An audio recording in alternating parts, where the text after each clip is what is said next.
Hello everyone. Guys, hope you are fine. আজকে আমি একটি ভিন্ন ধর্মে একটি ভিডিও উপস্থাপন করতে যাচ্ছি আপনাদের জন্য। আশা করি ভালো লাগবে।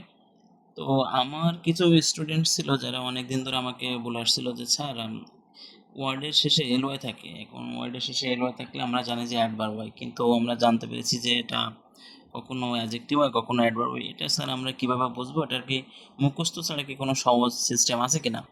তো তাদের কথা ভেবে অনেক চিন্তা করে আমি একটা অভিনব কৌশল বের করেছি, সেটাই আজকে আপনাদের জন্য উপস্থাপন করতে যাচ্ছি। এল ওয়াই যুক্ত শব্দগুলো কোন পার্টস অফ স্পিচ, এগুলো মুখস্থ না করে কোড পদ্ধতিতে খুব সহজে মনে রাখতে পারার এক অভিনব কৌশল আমি আজকে আপনাদের সামনে উপস্থাপন করছি। প্রথমে আমরা জেনে নিই যে আমরা জানি সবাই যে দেয়ার আর 8 types of parts of speech, 8 প্রকারের পার্টস অফ স্পিচ রয়েছে। পার্টস অফ স্পিচের বাংলাটা হচ্ছে আমাদের পদ। সেই 5, 7, 8 প্রকারের আমাদের যে পার্টস অফ স্পিচ সেটা হলো নাউন, আমি এখানে ধরে নিলাম নাউনের কোড 1, প্রোনাউন যার কোড ধরে নিলাম 2, অ্যাডজেক্টিভ যার কোড ধরে নিলাম 3, ভার্ব কোড নাম্বার 4, অ্যাডভার্ব যার কোড 5, প্রিপোজিশন যার কোড 6, কনজাংশন যার কোড 7, ইন্টারজেকশন যার কোড 8। একটা কথা বলে রাখা ভালো যে নাউনকে আমি একটু অন্যভাবে উপস্থাপন করি যে যে জিনিসটা চোখে দেখা যায় এবং স্পর্শ করা যায় সেটাই কিন্তু নাউন, এবং ভেরির সাথে যেটা মিলে যাবে, যেমন ভেরি গুড মিলে যায়, ভেরি নাইস, ভেরি কেয়ারফুল, সেইগুলো কিন্তু আমাদের কি হবে? অ্যাডভার্ব হবে। সেই ওয়ার্ডগুলোর সাথে ভেরি দিয়ে যেগুলো মিলে যাবে সেইগুলো আমাদের অ্যাডভার্ব হয়।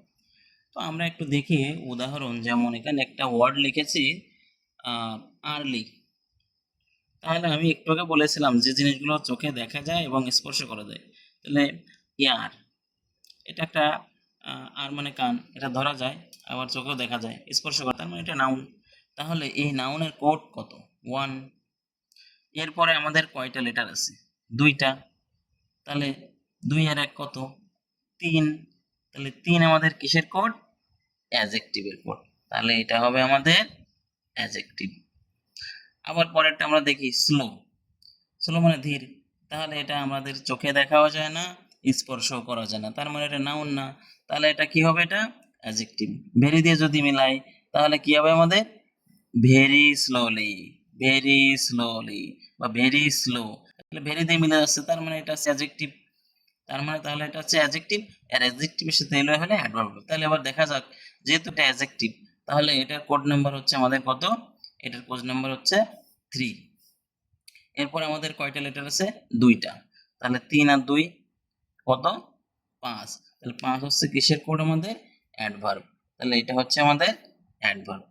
এখানে সবগুলোই আমি এই পদ্ধতিতে দেখিয়েছি, যেমন কেয়ার, ভেরি কেয়ারফুল, তাহলে ভেরি দিয়ে মিলে যাচ্ছে, তাহলে এটা অ্যাডজেক্টিভ। আর কেয়ারফুলটা বা কেয়ারটা এটা আমাদের চোখে দেখা যায় না, স্পর্শ করা যায় না, তার মানে এটা অ্যাডজেক্টিভ। তাহলে এর সাথে এলো হয়, তাহলে এটা অ্যাডভার্ব। ফাদার, ফাদারকে চোখে দেখা যায়, স্পর্শ করা যায়, তার মানে এটা নাউন।